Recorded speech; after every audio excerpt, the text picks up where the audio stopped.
Kang Ujang tidak perlu tertahan lagi sekarang. Bisa menanggapi apakah kemudian apa yang diungkapkan bapak-bapak ini dan juga para cagup yang kita dengarkan begitu, ini realistis untuk bisa direalisasikan? Pertama tentu saya meyakini ya, mereka adalah pasangan-pasangan yang punya kualitas dan kapasitas, itu dulu.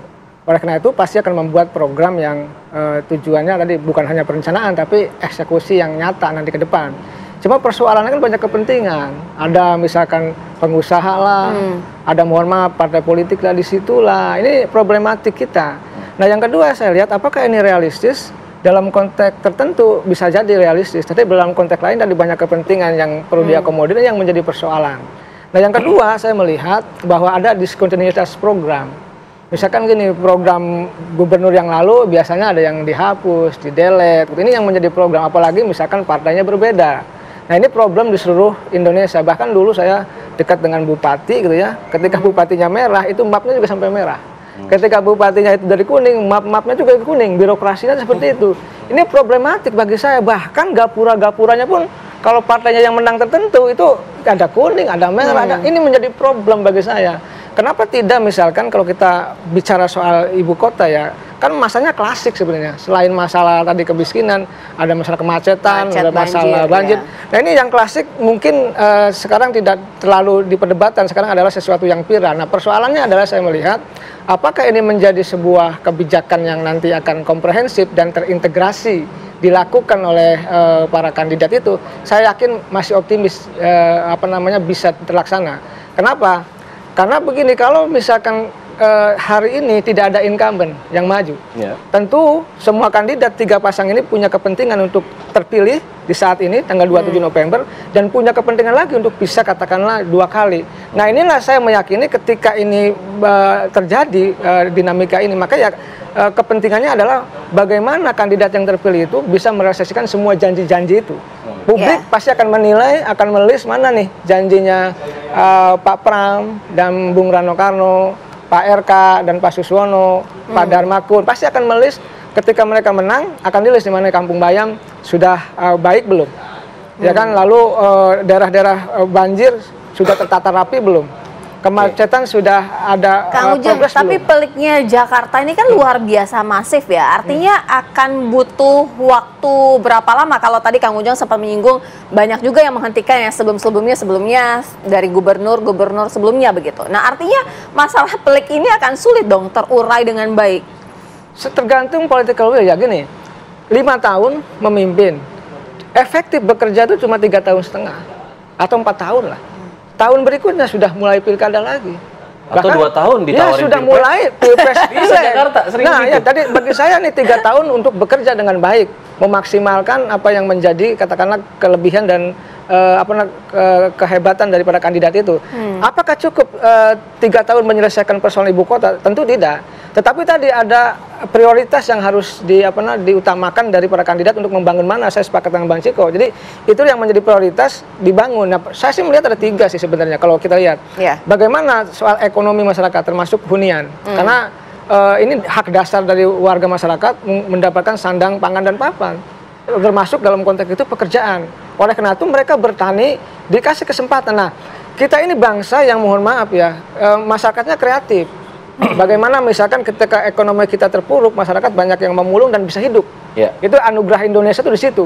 Apalagi tadi Kampung Bayam, masyarakat petani perkotaan ketika dikasih kesempatan oleh pemerintah, maka mereka akan maju. Nah, persoalannya kita adalah mohon maaf, ada dinas sosial, ada dinas PU tadi, diskontinuitas program tadi tidak nyambung. Bang Ciko katakan ketika misalkan PDIP punya kesempatan untuk mendukung Kampung Bayam, tahu-tahu PJ Gubernur yang mohon maaf belum berpihak. Nah kan ini menjadi problem bagi program tata kota Indonesia. Nah saya melihat apakah cukup, saya meyakini masih bisa dimaksimalkan untuk bisa bekerja dengan baik para kandidat ketika terpilih nanti. Bang Ciko gimana kemudian bisa publik bisa teryakini jika kemudian masih terbentur masalah kepentingan politis, kepentingan elektoral dan lain sebagainya.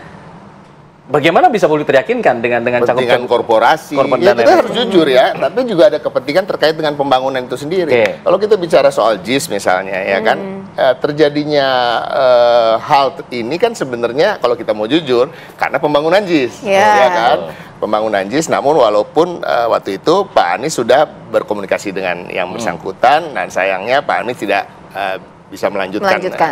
Programnya karena terpotong oleh menunggu pilkada serentak ya hari ini, sehingga PJ sekarang yang menjadi gubernur.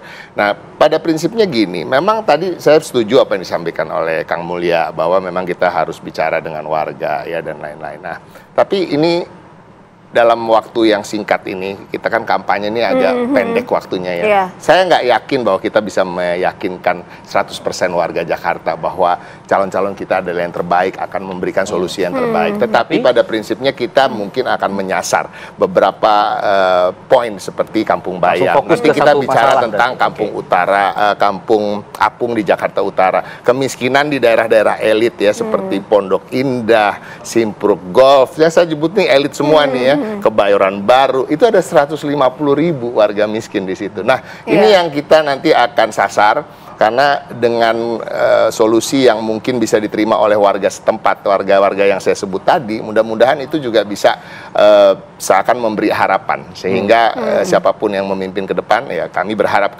Mas Pram dan Bang Rano bisa menjadi solusi dan hadir untuk masyarakat, khususnya warga miskin kota yang jumlahnya 500.000 juta. 500.000 juta itu tidak sedikit di berbagai kota dan kabupaten daerah lain, itu adalah penduduknya segitu. Kang Mulya, Bang Ciko aja, Pak Pram yang kemudian dari Jakarta aja merasa belum bisa yakin bisa meyakini semua gitu. Nih orang pendatang bagaimana kalau bisa meyakinkan gitu? Oh, orang asli aja susah, apalagi pendatang nih gitu. Bisa berpikir seperti itu. Yang penting itu niatnya baik untuk mengabdi, memberikan karya yang terbaik, dan juga track recordnya, pengalaman dan kapasitas beliau gitu. Niatnya sudah ada, sudah baik untuk membangun Jakarta menjadi kota global yang berkeadilan.